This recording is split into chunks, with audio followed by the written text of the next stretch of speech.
Nathaniel Gillis with us, a religious demonologist. After living in a haunted house, Nathaniel spent 20 years researching what had happened to him. Now, what happened to you a long time ago in that haunted situation?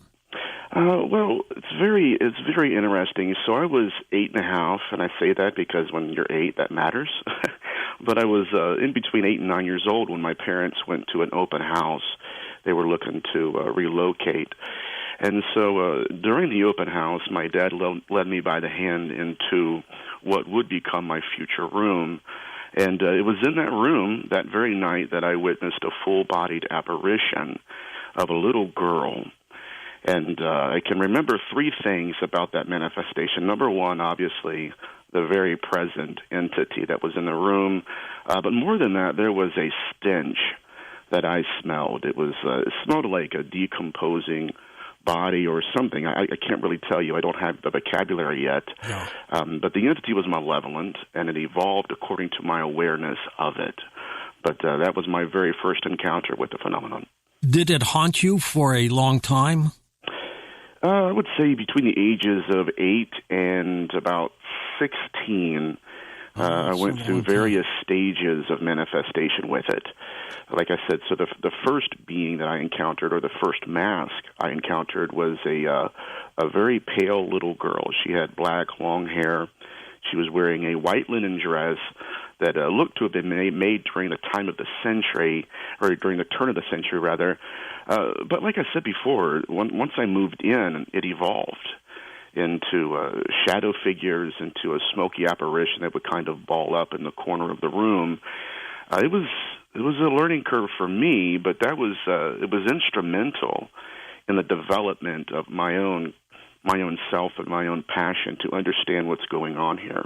Did it ever attempt to hurt you?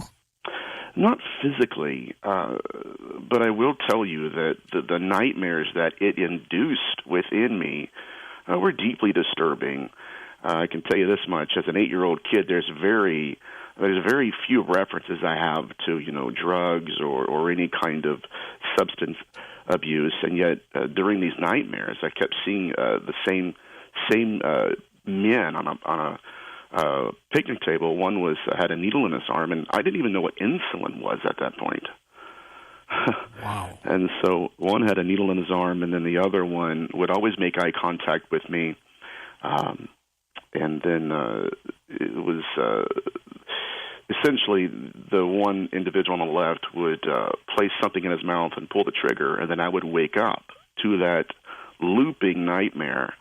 And whatever was in that room would be present again, and it was almost fabricating fear and then feeding off of it. What led you to become a demonologist, Nathaniel? I'll tell you what, I had this coping mechanism when I was growing up. I mean, when I'm talking about, I'm not just saying that this being was with me. It's like I'm exaggerating. No, the entity went to bed with me. It woke up and went to school with me. And so there was this coping mechanism that I employed to where I asked myself, okay, am I afraid of this entity simply because I don't know what it was, right, or what it is? And so I kind of worked my way around its presence by doing that. But the older I became, the more I realized that I wasn't crazy. This stuff was actually occurring not just to me, but to other kids my age all across the world. And it inspired me to want to understand the phenomenon on a deeper level, not on a surface-based level, but something to where I can actually say, okay, I can put it in my hands, I can touch, I can feel it, and that's what inspired me to get into this. Now, I got to tell you, I'm still trying to understand what a demon is. So even the term demonologist seems a little bit verbose for me. Now, who trained you to become a demonologist? Where do you go? Well, I wish there was a school for demonologists. For the last 10 years, I was doing it hands-on, right, like going in and doing cleansings in houses. But since then, like about 2 or 3 years ago, I stopped doing cleansings, and I started diving back into the academic research. But I was trained, and this is very interesting, people that follow my research are like, what? I got my first taste of spiritual warfare in the Pentecostal movement And their tradition was vastly different than what I learned to believe in later on. But they're the ones that trained me. And I could tell you this, even as I was growing up, a lot of what I was experiencing, because it did not fit the blueprint of Pentecostal demonology, it wasn't a great experience for me, because if it didn't fit into their blueprint, it either I was lying, or it didn't happen, or I was just just making it larger than it was. But that's where I got my training, and it was all hands-on. It was literally, you're right in front of someone. What do you do? What do you say? What are you looking for? And so what I started doing, though, is I realized that there are a lot of people that need help that will never darken the door of a church. And that's what inspired me to go out into the homes actively and do investigations in a more secular venue. What are demons, Nathaniel? There are two hypotheses out there right now. The first hypothesis, actually both of them, originated in the 16th century. One of them is that a demon is a malevolent, disembodied ghost, where the entity in and of itself is formerly human. And one of the most ancient ideas about these things, these beings, were that some people can die and they evolve. Others can die and they mutate. So that's one hypothesis. The other one, which was embraced by the Catholic Church in the 16th century, was essentially that all of these beings are horns and hooves. These are all fallen angels or the offspring of fallen angels. My interest as of late, though, and this is just because the evidence is leading me to this conclusion, the evidence suggests that what we're looking at is a singular intelligence that is using demonology and various other masks to deceive us and to hide from us. But they're not extraterrestrial, are they? Right. What we would call aliens. Right. And that's such a big argument, you know what I mean? Because the entire field wants to know, what do you believe? Are they demons or aliens? I would suggest, again, that the case studies, which we'll get into this morning, it will demonstrate a pathology that unites all of this phenomena underneath one umbrella. And I think that's one of the most disturbing aspects of this, is that there is intelligence that's willing to play the role of the demon. What do they want, Nathaniel? Well, I've traced down, well, I shouldn't say that. I've traced a lot of their pathologies throughout histories. Now, number one, whether or not it's an alien or a demon, or it really doesn't matter what kind of mask they're wearing, the phenomenon wants to self-replicate its own species. And not just that, but it wants to relocate its own consciousness. And I appreciate you asking me these good questions. It's making my job easy tonight. But yeah, so if we're looking at this intelligence, foremost, they do like to obviously induce us into dream states, to dislocate our consciousness out of our bodies. But more than anything else, what I've noticed is that they like to impregnate, and they like to take the fetus, and all of this is, again, it's surrounding what we would consider to be possession. When an exorcist tries to rid a body of a spirit, is it the demon they're trying to get rid of? Yes, they are. This is a very controversial passage of Scripture that I'm going to employ here, but it comes out of the book of Psalms, chapter 109 and verse 6. A lot of Bible scholars and even rabbis have an issue with this because it's one of the cursed texts. And it's indicative of something that pretty much, but you're going to put out there, it rocks people's worlds because it doesn't fit their blueprint of the demonic. Psalms 109 and 6, David is talking to God about a man that's been falsely accusing him. And so he asks God, he says, place over that man a possessing, evil, disincarnate man. In other words, put in him a ghost. And then he says something that's equally as disturbing, and it says, next to that ghost, place a Satan, an adversary, an accuser. And so there was an age-old argument throughout millennia, and especially within the demonological world, that what a lot of these priests are doing, and even just researchers are doing, when they're trying to release that entity from that demoniac, what they're not realizing is that fallen angel is attached to an unclean spirit. And by getting rid of the fallen angel, it does not mean we got rid of the unclean spirit. So there are various hypotheses of what's going on, but essentially the exorcistic rite is designed to get rid of the entity and any kind of residue the entity has authored in that individual. Are these demons attached to the afterlife? Their pathology is, their belief systems in many cases are, their language preferences are. Especially within the divic phenomenon, we have cases well into the 19th century where whatever is possessing these people, it doesn't fall underneath the linguistic umbrella of Catholicism. I mean, if we're looking at some of these entities, especially, this is interesting, one case in 1999 where an entity possessed a woman, but the entity itself, he was not Jewish, and yet it was in a Jewish area of the world, right? It was in Levant. And so what happened was the woman was Jewish, she was rabbinic, and yet the spirit inside of her did not fall underneath the religious tradition of Judaism. And so what they would have to do is go to a local village next to them and find someone in Islamia to come and cast this entity out. So what we're witnessing is not just their belief systems that they're carrying on in the afterlife, but their language preferences, which I think is fascinating. What are they, though? What are they? That's the age-old question, my friend. Whatever they are, I'm leaning towards a very unique hypothesis that these are, in fact, mutated ghosts, and there is something to do with being re-embodied that defines their entire existence. But, even getting back to the divic, which is what we're talking about tonight, there are two definitions. That's a Jewish phrase, isn't it? Correct. Yes, sir. Yeah. Absolutely. And there are two definitions to this that I think will catch a lot of people's attention, okay? Number one, the word divic simply means to attach or to adhere or to cling. Or possess? Correct. And so what's really interesting, though, is it's almost like it's a dual meaning. So the first meaning is to possess, to cling to attach. The second meaning, and this is the one that really, really captured my attention. The second meaning is the impregnation of the dead in the bodies of the living. And you'll see that in the pathology that we'll reference tonight, or this morning.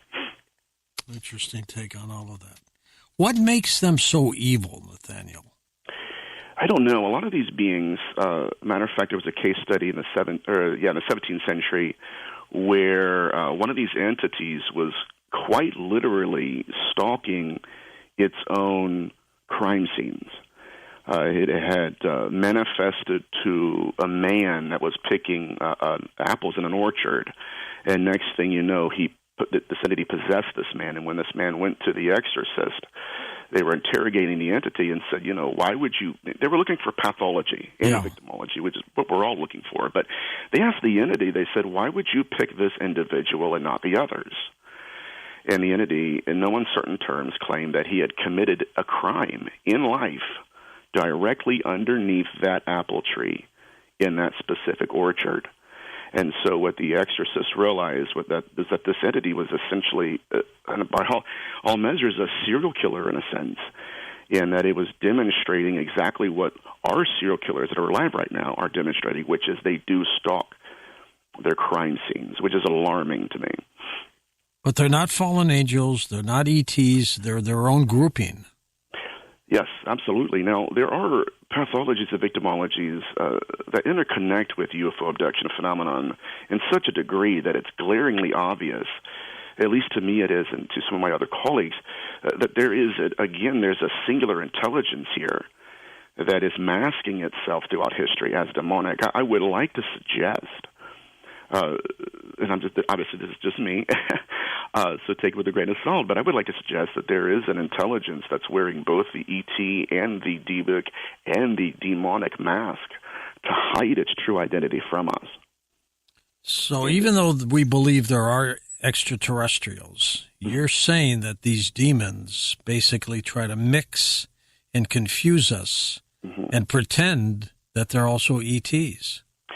Yes, yes. I would suggest that if you were to look at an ET, put him in the corner, and then look at a demon, put him in the other corner, turn the lights off, I would guarantee you there's a third intelligence there in the middle that we have not yet considered.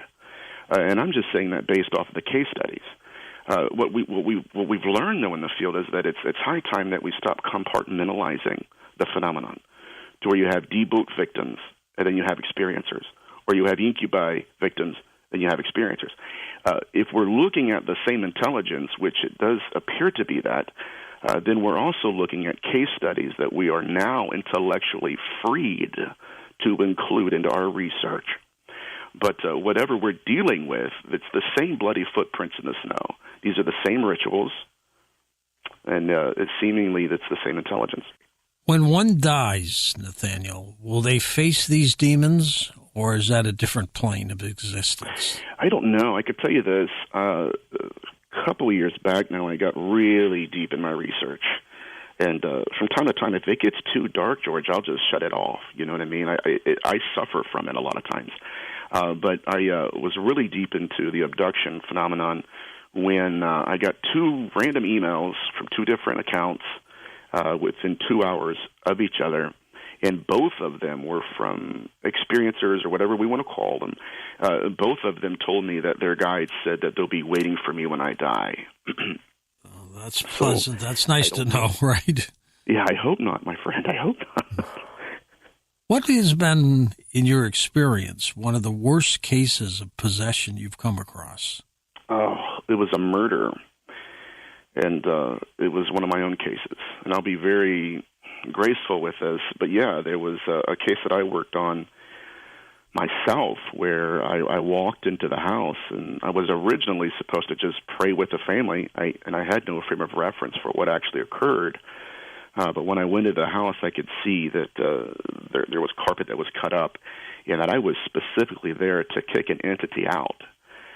And that was that act of possession, because it was a minor that committed the murder. That was rough because the girl, she had came into the house with a disembodied voice coming out of her mouth, and one of the victims I was working with in the family said that it was a female, but it was a male voice, and that without moving her mouth, it was coming out of her mouth and talking to them.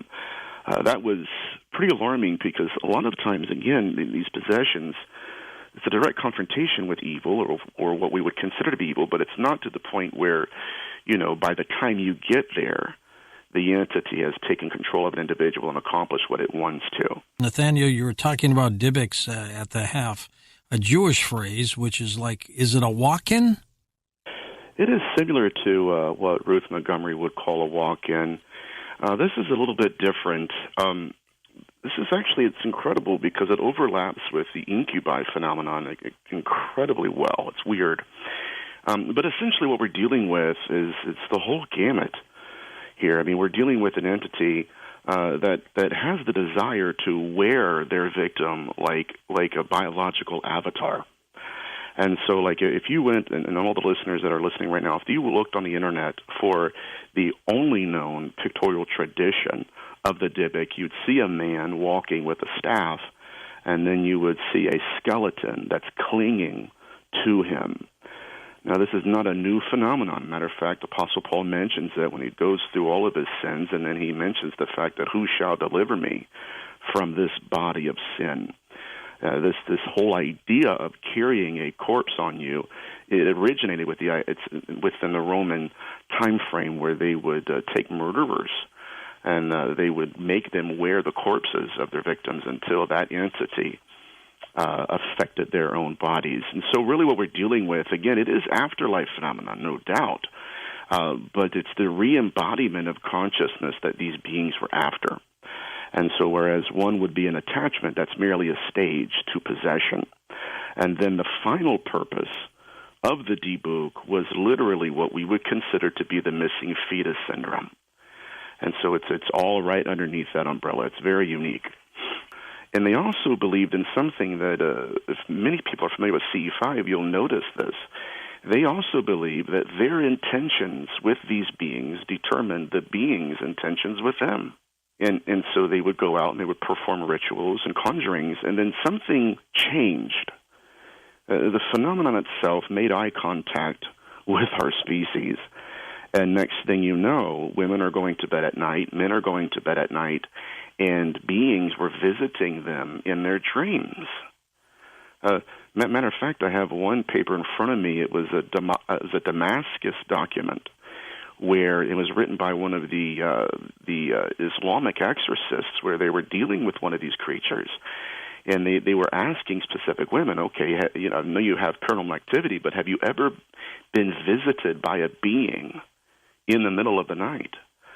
And so over and over again, these victims would come to the fore and they would tell their stories. And what was happening was that these beings were manifesting specifically to women to use them as what I consider to be the mortal portal into this dimension.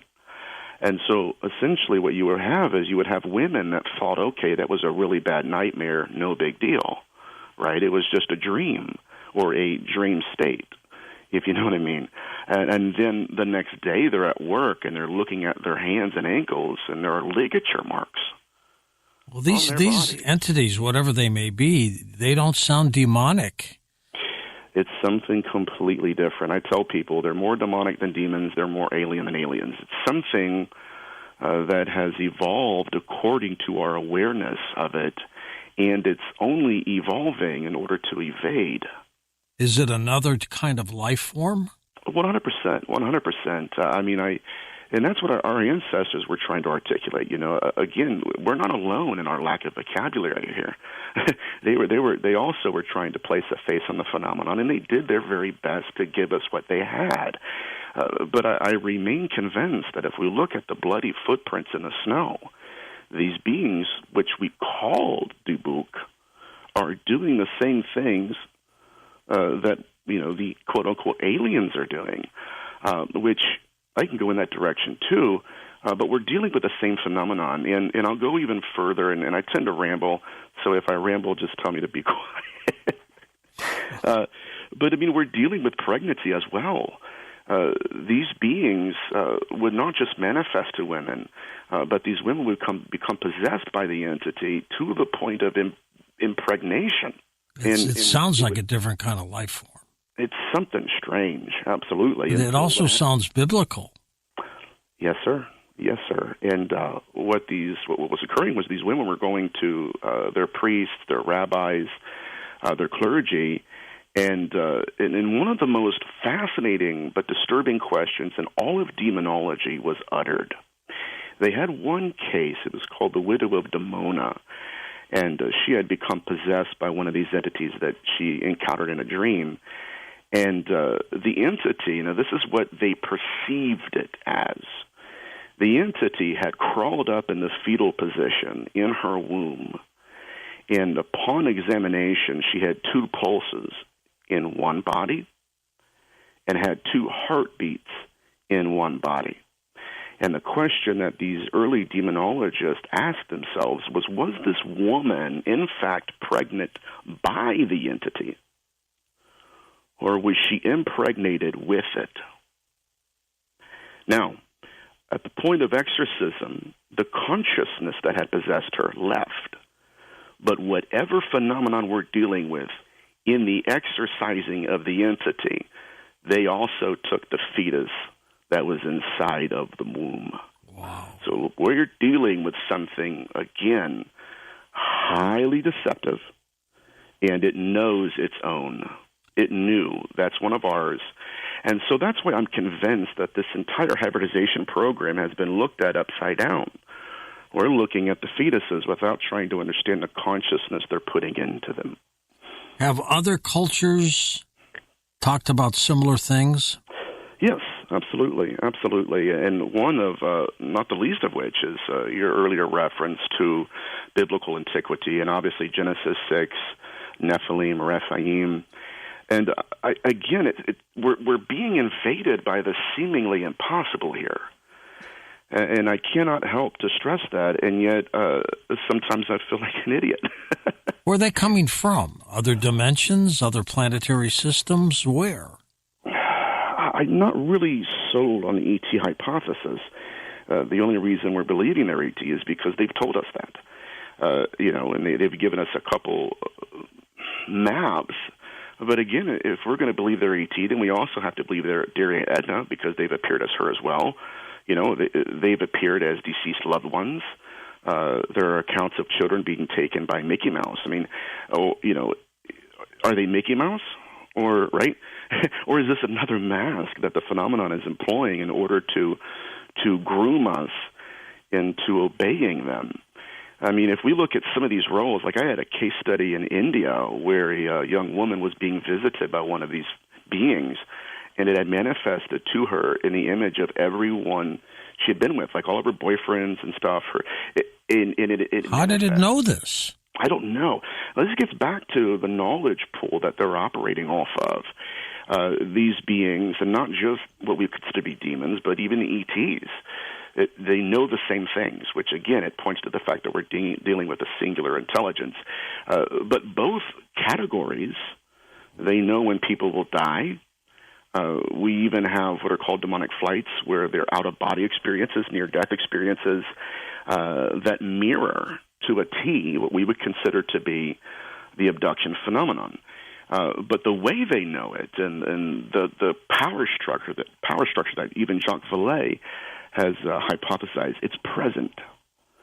It's very much present. I was doing a show not too long ago, and the host was kind of shooken up. He was real broken up about what I was lecturing about and stuff. Anyways, after the show, we're back in the green room, and he tells his story. He said, he goes, I never thought about this experience until you gave this lecture. This individual, he's familiar with the paranormal, didn't even think anything of this. But he had broken up with a girlfriend, moved across town, didn't think anything of her, deleted her number, got a new job, got new friends. And he said, one night he's just watching TV when there's a knock at the door, and he opens the door, and it's his ex-girlfriend. And so she stays over the night, and he gets up in the morning, she's gone. He goes to work, and it's weird. It's just like experiencers. It's just like the 16th century. He starts to think about what he experienced. Like, what exactly happened, right? Was I in a dream state? Like, I felt like I was just out of my mind. And was it really her or a shapeshifter, right? Well, he finally got her phone number. He calls her, and he demands an answer. And he wasn't being mean. He was just curious more than anything. He says, okay, so-and-so, like, what happened? How did you know where I even lived? And she threw profanity at him and told him, I have no idea what you're talking about. That wasn't me, but you're freaking me out. Hung up on him. Who was it? What? I don't know. Or what was it? Right. I don't know. But this, again, if we get deeper into the research, we see these bloody footprints in the snow. There are behavioral patterns that these beings manifest that transcend the microcosm of what we're calling them, right? It's not just a divic or a divic. It's not just an incubi or succubi, and it's not just an ET. They're all doing the same things to the same people. Right? I mean, and I can go even into this, which is it kind of sums everything up. Like in witch era literature, sure, these beings were abducting so-called witches and taking them on what's called demonic flights. The demons were taking witches? Absolutely, 100%. Now, this comes out of a book called Eros and Evil by Ariel Masters. It's a part of my reading when I mentor people. But yeah, absolutely, it's the abduction phenomenon, but it's just their interpretation of it. So what happened was that these women were practitioners, and they had made these pacts with so-called demons and corpses. And so in the event that they were called upon to a sabbat, the phenomenon, that's the only way I can describe it because we don't know yet what it is, but the phenomenon itself would take their bodies, take them in a demonic flight, and then it would replace them with a familiar spirit so that the husband would go use the restroom at night and not realize, right, that my wife is actually with them. He would look in the covers, and there is something else in her place that wants to look like his wife. But upon examination, when these beings took these women, they would take them to mountaintops and to gloomy sabbats. But what's so fascinating about Ariel Master's work is he said that during these case studies, many times these women thought they were copulating with corpses and demons. And I need everybody to pay attention to this. This is profound. Up until the frequency fuzzed out, and they realized that this was some form of technology they were dealing with, and that these were not demons. It was a theatrical production designed to manifest to them according to their belief system. And at the moment of technology, the technology fuzzing in and out, they realized that they were being poked and prodded by metallic objects. Now, that is as much of the UFO abduction phenomenon as we know today. Sure. And it does not sound demonic. It sounds like a totally different grouping of entities. Right. Something that's masquerading as a demon or a corpse. Now, another behavioral pattern that is pervasive in the research is what they do with the deceased, not just with the ghosts themselves, but Montague Summers and even Father Sinistrari of Amino, both of them encountered entities that were hovering over the recently deceased. Nathaniel, did you have a difficult or easy time trying to determine the difference between these divics and demons? It was difficult at first. Again, I was intellectually trapped within the blueprint I inherited from my belief system. But once I outgrew that and I grew into the data and out of the dogma, it wasn't as hard. I mean, again, if we strip them from the titles and we look at them for what they're doing, these are very much the same beings. They employ very much the same technologies. It's so interesting. Early on in my research, I got a hold of one of my favorite researchers in the world, and I asked him, I said, in working with experiencers of UFO abduction, do you ever come across people who had, it seemed like a stupid question now, it does, but back then it was irrelevant. I asked him, I said, okay, you ever had people who claimed to have been visited by entities and they had like biological substances left on their bodies? And he said, absolutely, 100%. And again, what we've done, though, and I don't know why, but what we've done is we've placed debook victims on one side of the table and then experiencers on the other, not realizing that if we take off the mask, we have a lot more case studies to involve into our research that's outside of what we're, allowed to talk about or allowed to, discuss in modernity. But it's the same phenomenon. And I think that's what disturbs me more than anything is, okay, are we being manipulated as a species? And that's what's really captivated my attention as of late. Now, in these situations, what are you more concerned about, the demons or the divics? All of the above.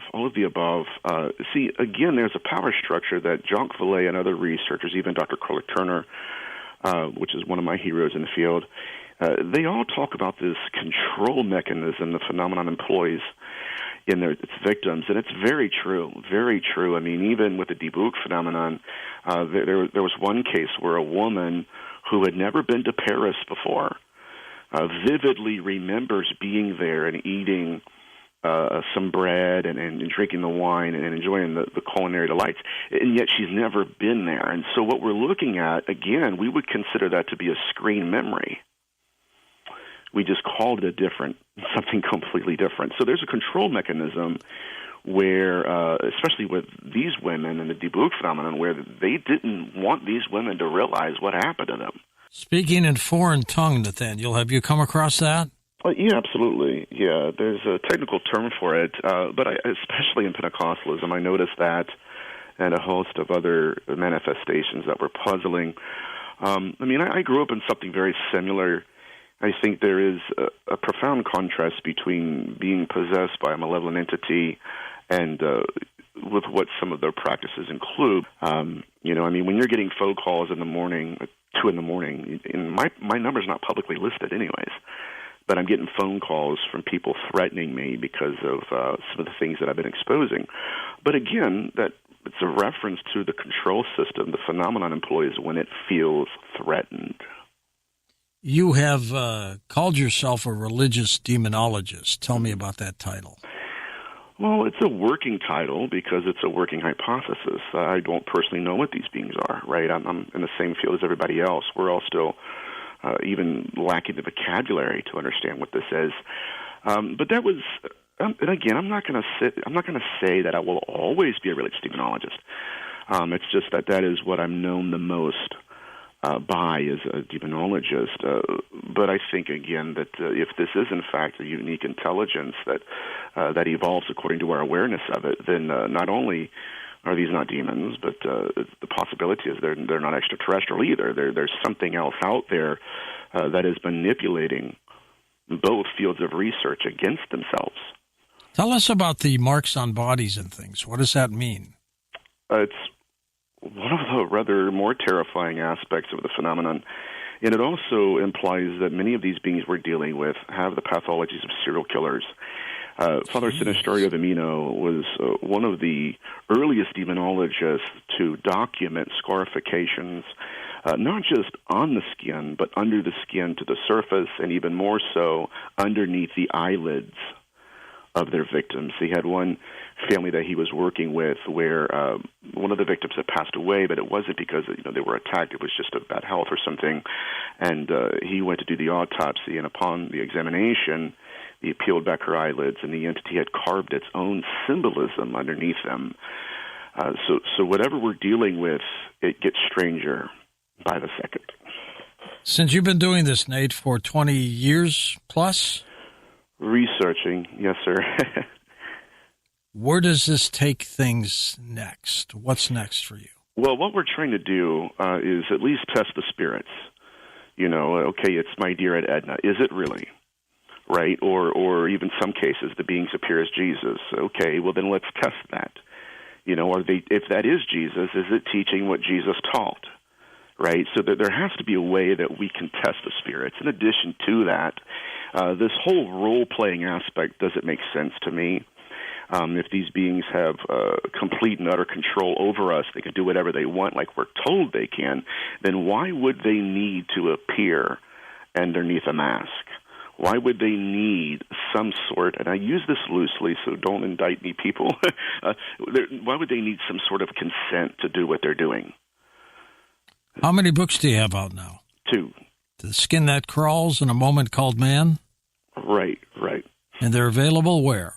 One is on your website. You guys can find the link for The Skin That Crawls on there, and then the other one is on Amazon. So these demons, what do they want, Nathaniel? I think there's a combination of our attributes. Some researchers believe that they're after our soul. But I think that there is a preternatural interest they have in our soul. It's not just that they're using us to self-replicate their species, but there is evidence that demands our attention, and that includes them abducting the soul itself and running tests on it like we would do a body. And so I think the jury's out on what they're truly after. I think what we're doing now is collecting data and hopefully even just try to find a working vocabulary. But I think personally, which I know that's what you're asking, that they're parasitic in nature. And one of the entities that I met would actually fabricate fear in me and then feed off of it. Do they want our souls? I don't know. I am very aware of Nigel Kerner's hypothesis, and I myself have lectured on the idea of them soul hunting, and we have evidence of them taking the soul and actually threatening people.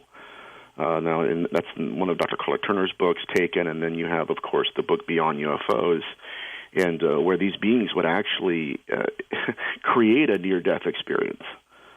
And then when the soul leaves the body, they would essentially take it, capture it. And the one individual suffered a catastrophic accident. They took his soul and told him, your doctors cannot fix you. If you want to stay alive, you're going to have to agree to do whatever we tell you to do. And so he agreed, and then they put him back into his body, and that was his experience. So whatever they're doing, even if they're not taking the soul, their preternatural knowledge of the soul is almost as disturbing to me. You know, they have such a knowledge base they're working off of, something that transcends our knowledge base, most definitely. And it is quite disturbing. Did the ancients seem to have a better handle on this than we do today? I don't know. I mean, they were doing the same things, and I think that they did their best to document it. But if this is a phenomenon that evolves according to our awareness, then even specifically by the time we get a working vocabulary, it could already be evolving into the next mask. I'm reminded of Sybil Leek when the Collins elite went to investigate her case studies. They asked her to channel, if she could channel, Aleister Crowley's contacts. Can you conjure them? And she said, I'll try. And so she did. And one came through in the Collins elite. They asked her, these entities, are you extraterrestrial? And they laughed them to scorn and said, obviously we're not. That's just our newest mask. Nate, thank you for being on the program. We really appreciate everything you've done over the years. And I'm George Norrie, somewhere out there on Coast to Coast AM. We'll see you on our next edition. Until then, be safe, everyone. What is exactly sleep paralysis? Well, it is a phenomenon that has been experienced by thousands, if not tens of thousands of people. In the past, we were reticent to speak about it, lest we be slapped with a schizophrenic label or worse. But now that there's a disclosure and more people feel comfortable talking about these things, a lot of people are talking about it. It's a phenomenon during sleep where people feel that there's some sort of entity or oppressive darkness in the room that overcomes them. Many people report being paralyzed, not being able to move. They talk about horror movie-like experiences of dread and having their souls dragged to hell. Very strange spiritual, supernatural things to be attached to something if it's simply narcolepsy. Is it tied to the brain at all? I think that it is, George, and specifically I think it is probably tied into our pineal gland, which we know has been called the seat or the window of the soul by philosophers in days past. And I definitely think that it is exacerbated when we are on various psychotropic medication or over-the-counter drugs, which shows me that it is tied into our neural pathways. Now, how about night terrors? Very similar to sleep paralysis, related? It's similar. It's definitely within the same umbrella, but it is a different phenomenon. People with night terrors tend to, they can move, they can scream. In fact, you can usually hear them a mile away. A night terror is a very loud, violent, aggressive thrashing, whereas sleep paralysis is a very quiet, silent paralyzation. And unlike sleep paralysis, where most people have a very vivid account the next day of what happened to them, a lot of people who experience night terrors will have no memory the next day of anything having happened. Now, they have come up with phrases that are tied into some of these things. The incubus, the succubus, what are they? Yeah, that's the one everyone wants to talk about. They're also known as the ubi entities because the plural is the incubi and the succubi. This is the ones that you'll hear celebrities and things talking about. But I think it's more accurate to classify these as vampiric beings. If you're going by the ancient definition of the Ubis, because this is in Mesopotamian, Akkadian, Sumerian lore, etc., Epic of Gilgamesh, and in various ancient Mesopotamian writings about the Apkallu, as well as various other places, Dead Sea Scrolls, etc., they aren't just sexual demons. They are also known for bloodletting, blood drinking, draining the life force, terrorizing victims at night, nightmares, shape-shifting, and in ancient lore, even death. So it sounds like, Vicky Joy, that these entities are beyond the imagination of somebody going to sleep, right? Oh, yeah, absolutely. You know, you always get the accusation, and you get this in UFO lore as well, that the reason why everyone's describing the same entities, the reason why they're all saying that they're gray or green and they're 3 feet tall with big black eyes is because they've all swapped stories and they've all read the same accounts and they're just sharing this collective mass hysteria. But the fact of the matter is there are accounts that go all the way back to the 16th, 17th century where people didn't have the internet, they didn't have television, they weren't sharing stories, and they were all explaining the same phenomenon. They were explaining the same creatures, the same entities, the same experience. And so I hope, George, we've reached a point in disclosure and a point in knowledge and research and the hive mind mentality. I hope that we've all gotten to a point where we can be intellectually honest about this, that if thousands of people are saying that they've had this experience and seen these things, let's believe the victims. Let's listen to them. Let's hear them out. Lots of people, Vicki Joy, claim that they are abducted by aliens. You think it could be something else? Well, yeah, depending on who you're talking, every, quadrant has their own specific agenda and their own idea of who this could be. I really wish everyone would come to the same table, because I think we all have pieces of the puzzle and we would benefit from hearing each other's stories. But, the doctors have an explanation, the psychiatrists have an explanation, the sleep experts have an explanation, the brain scientists have an explanation, but the pastors and the priests have explanations too. The occult has an explanation. The New Age has an explanation. And so if we relegate all of this to narcolepsy, or we relegate all of this to demon possession, we're going to miss key ingredients to this, and we're not going to ever really understand the full story.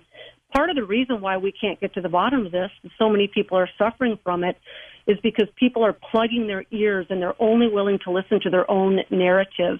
And so they're missing key pieces of the puzzle. Pretty interesting. How did you come upon all this? In your biblical studies or not? No. In fact, it's very hard to find a pastor who's willing to talk about or even believe these things. It's one of the problems I have in my work is I get a lot of phone calls from Christians and Catholics and religious people who have come to me because when they have gone to their religious leaders, they're either gaslit, they're eye rolled, or they're shooed away. There's not a lot of training in seminary for this kind of thing. And my interest, which is, probably a poor choice of words, but what caused me to stumble upon this was 40 years of experiencing it on a continual, consistent basis and not having anyone to speak to, because they either thought that you needed to be exorcised by a priest or put on heavy psychotropic medication. And the fact of the matter, George, is the people that are suffering from this, they're not crazy. They don't have low IQs. They're not uneducated. They're very healthy, intelligent individuals, and they're looking for answers. Your title is They Only Come Out at Night, and that seems to be the case in all these cases. How come? Well, I think that in the past, that was the most advantageous time to come to people, because it's the time when an average person experiences several times of altered states of consciousness. We fall into altered states of consciousness as we go in and out of various sleep stages and as we go to sleep and wake up. And so it's an ideal time where this veil is thin. Now, you can obviously have these encounters in the daytime. People can have them during a nice Sunday nap. And if you have got chemicals involved, if there is psychedelics or various drugs and things involved, really the key isn't the moon. The key is altered states of consciousness. That seems to be the liminal space. And doesn't the sleep paralysis also occur moments before you go to sleep? Well, yes. It can happen moments before you fall asleep or moments before you wake up. And the fancy terms for that are hypnopompic and hypnagogic for those waiting for the quiz later on. But as we drift into sleep and out of sleep, there's these brief moments of altered states of consciousness. And so they've got two shots at you. Now, do you think all these cases are real, or what's going on here? Not necessarily, George. Obviously, sometimes they're just nightmares. Sometimes it can be hallucinatory from psychedelics. You hear a lot of people that talk about very similar. Is there a distinct difference, Vicki Joy, between sleep paralysis, which seems medical, and night terrors, which seems like evil entities? Yeah, there is a difference between the two. I do think evil entities come into play in both scenarios. Night terrors, for the most part, seem to target young children. It seems to be something that happens in adolescence. A lot of times sleep paralysis begins at puberty or hits at puberty. This is, of course, generalizations. They can hit at any time. But many people with sleep paralysis also report shadow men, hat men, alien grays, gargoyles, blacker than black shadows, spiders, snakes, demons, gargoyles, imps, you name it. So we definitely see the presence of entities in sleep paralysis scenarios as well. Are some of them seeing entities, like shadows on the wall that a light may be casting? It's almost like that scenario with clouds where you look at a cloud, you see a face, and there's really no face, but it looks like it. Is that possible? Absolutely. There have to be several things at play for it to be a legitimate sleep paralysis encounter. There are levels of dread and fear that accompany it. That's not just, I think, someone's broken into the home. There are disembodied voices typically in one's head. Pretty much everyone collectively reports a feeling that their soul is in jeopardy and that they're going to be dragged to hell or into the abyss. And so there's a sense that one cannot move. They're paralyzed.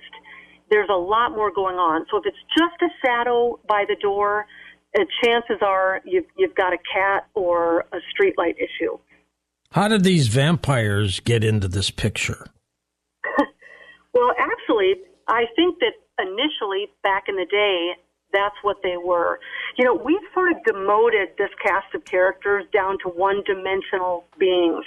They're nebulous, they're vague. The Shadow Man, the Hat Man, the Greys.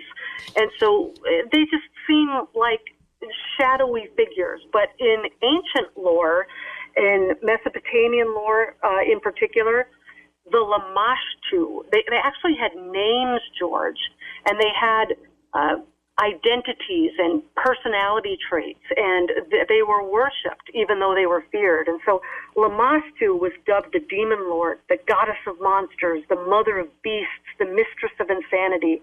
And other cultures had their own version of Lamashtu. There was the Lamia and the Lalitu and the Lilu, and of course Lilith, as most of us have heard of. And these were night-stalking demonesses who would come out at night and would take the life force of women and children and defenseless people as they slept. So in the original backstory lore, before they became these one-dimensional Hat Man, Shadow Man, these were real gods and goddesses in various pantheons and were worshipped as entities that were real and were considered to be gods and titans. Now, are most of these entities evil and bad? Are there any good ones here?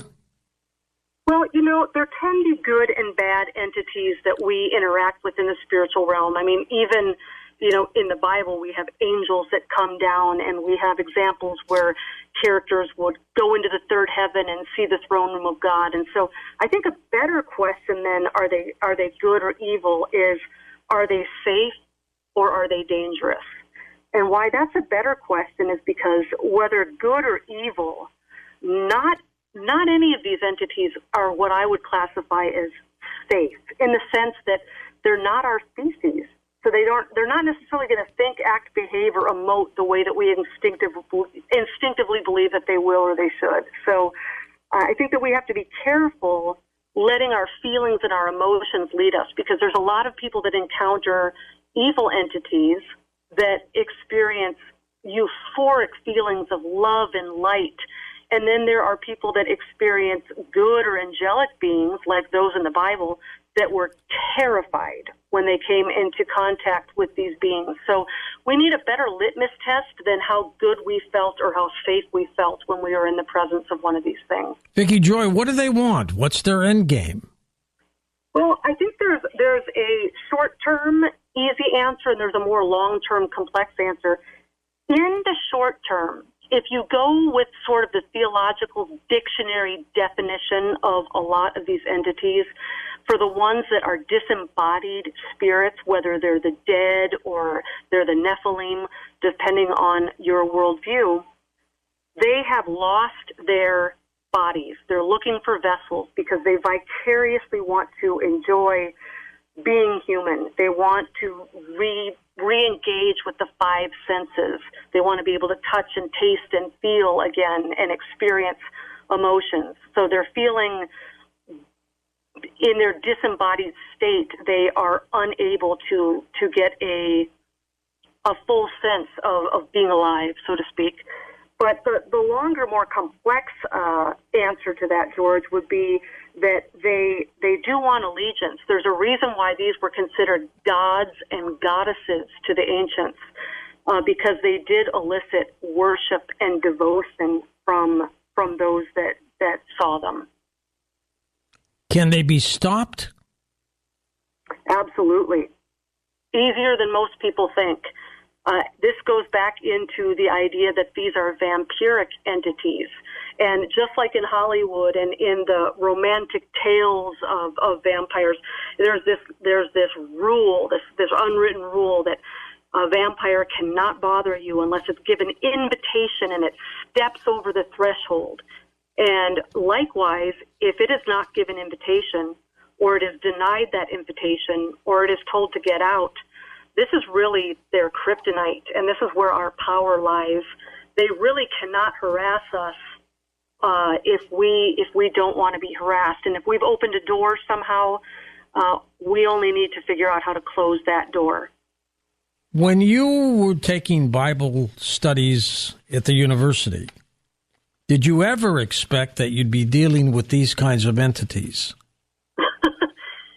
Not at all. In fact, George, it's funny. I remember one Bible class in particular where they were kind of starting to go into the fringes of, probably spiritual warfare or something. I don't know. And because of my experiences with sleep paralysis, I raised my hand and I said, well, what about the incubus and the succubus? And my professor gave me this very blank look.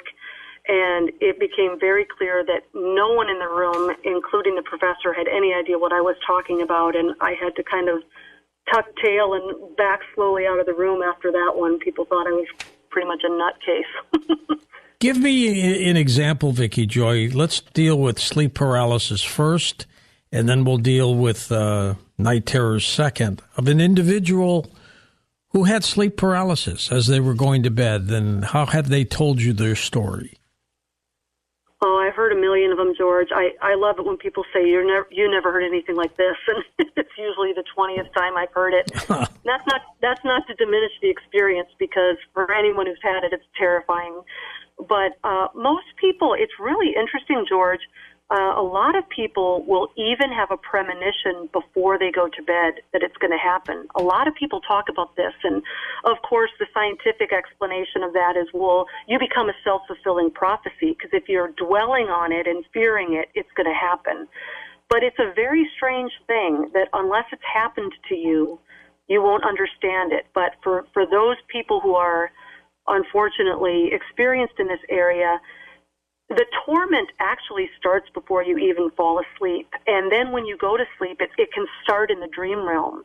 So you're having a nice, normal, sweet dream, and then all of a sudden these entities enter into the dream world. And most of us will say, oh, no, not again. And so the torment can actually last well beyond the actual 5 or 10 minutes that you're in the room struggling to wake up. That's an interesting take. Now, would you say night terrors are worse than sleep paralysis episodes? Oh, that's a great question. I've never had night terrors, but I've talked to people who do. And I guess the advantage to night terrors is by the time you wake up, you have no memory of it. You usually are being told by a family member who you woke up that it happened. But even that can be perplexing, because that's confusing when you're being told all of these things are happening to you that you have no memory of.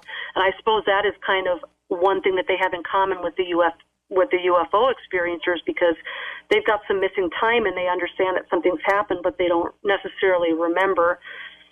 So the traumatic thing about the sleep paralysis is you kind of remember every second of it, and it can affect then your lack of desire to go to sleep the next night, etc. So I guess there's give and take. I mean, if someone asked me which one would you prefer, it'd be kind of an ironic wager because no one would prefer either one. But I think the danger in both of them is whether the experiences are remembered or they're not, whether they're traumatic or they're not. I think that there's other things going on during these experiences that attach or piggyback from the astral realm into the physical realm. And that, I think, is what's dangerous about it is the part of the experience that we remember isn't necessarily the whole of the experience. And so if someone is trying to deal with getting rid of it, or they're trying to close doors, or they're trying to make their peace with God, or whatever they are doing to rid themselves of this harassment, they probably don't even have the whole story as to what's gone on with them. And that's where it gets mysterious, and that's where it gets difficult to really get to the bottom of it. Because I think that there's aspects of this experience that is, like in the UFO encounters, is wiped from our memory. Of the two episodes, sleep paralysis and night terrors, are they just both bad, or is there one worse than the other? I think that they are both traumatic experiences for the people that experience them. I think with a lot of people who have night terrors, many times it's accompanied by sleepwalking. So even if they don't necessarily remember the dream, or they don't remember screaming, a lot of times they'll wake up having slept walk and they'll be disoriented, and it's especially terrifying when they've made their way out of the house. I had a close family member who had night terrors and would sleepwalk and was found out in the street quite often. Many people who have talked to me have said that mom and dad would find them in the front yard or down the street. So that's kind of what makes night terrors a little risky and dangerous. But I think that the things that make it most dangerous, it's not that you're going to die in your sleep or something like that. You know, the horror movies like to make it out to be like, you know, Dracula's going to come and suck all your blood, or you're going to die or something. Right. The side effects of these experiences that are the most kind of depleting are the fact that there are attachments that come into the physical realm with you, and that's what most people who call me are complaining about, is the exhaustion and the mental and the physical ailments and the confusion and the torment that is following them into the physical realm. When you're having a nightmare, is it possible you're having night terrors? It's definitely possible, but again, most people with night terrors do not have a memory of it. So if they're having a nightmare, they're probably not remembering the dream either. Or they would say, you know, hey, I don't remember screaming or sleepwalking, but I do remember having a bad dream. And most of them don't even report remembering having a bad dream. If these night terrors are the real deal, and these entities are visiting people, how do you get rid of them? That's the $64,000 question, isn't it? And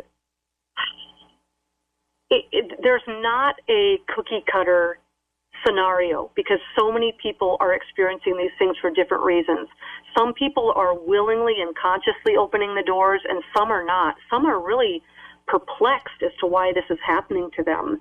And so basically, for those that are willfully seeking this out, I would say, you know, if you don't want 20 raccoons on your back porch every night, stop giving them hot dogs, right? You know, it's like stop doing the things that draw them. But it's not always that easy, because there are a lot of people that have no idea why this is happening. And so what I try to do when I counsel people on the phone is let's find the source of these episodes, and let's get to the source and see what door got opened and what we can do to close the door. And this can be a multitude of things, George, and not all of them are the obvious ones. You know, if you go and you talk to a priest or a pastor, they're going to say, you opened the door because of sin, or you played with the Ouija board, or there's like the common answers that you get. But it doesn't even have to be anything that that complicated, George. It can be trauma. It can be mental illness, psychotropic medication. It can be bloodlines. It can be ancestral things done in the past. It can have to do with the home that you've moved into and the activity that's been there. So I try to work with everybody on an individual basis when they contact me, because no two stories are alike. Will prayer work toward these things?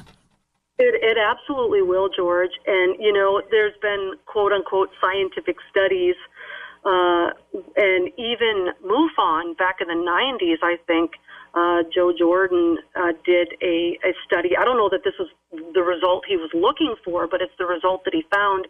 He interviewed somewhere between 200 and 250 UFO abductees, and he found that a percentage of them had all determined on their own that if they cried out during the abduction, whether it was the Lord's Prayer, Psalm 23, or the name of Jesus, that the abduction would immediately stop and they would be back in their room awake and safe. And so that was a really controversial finding back in the 90s. I think that was covered up for a while. Does the Catholic Church get involved in this? Is this almost like an exorcism? Yeah, in fact, the Catholic Church does a much better job than most evangelical churches, unfortunately. But they have, a set exorcism ritual, which is typically what they do. And I don't know how consistently successful that is, George. I haven't heard too many people saying that wiped the problem out for them. Not necessarily. Back to the UFO abductions. What do you think's going on there? Well, I think that it's similar, but obviously not the same thing. I think this is another agenda by supernatural or entities from a spiritual realm. They have a different agenda than the sleep paralysis agenda. The way I kind of break it out into layman's terms, George, is we all know from the UFO abductions that there's some sort of medical or genetic thing going on there. People talk about going into laboratories and being up on the metal table and things like that. Sleep paralysis, I think, is also an abduction scenario, but you're going into the astral realm, and I think that is more of a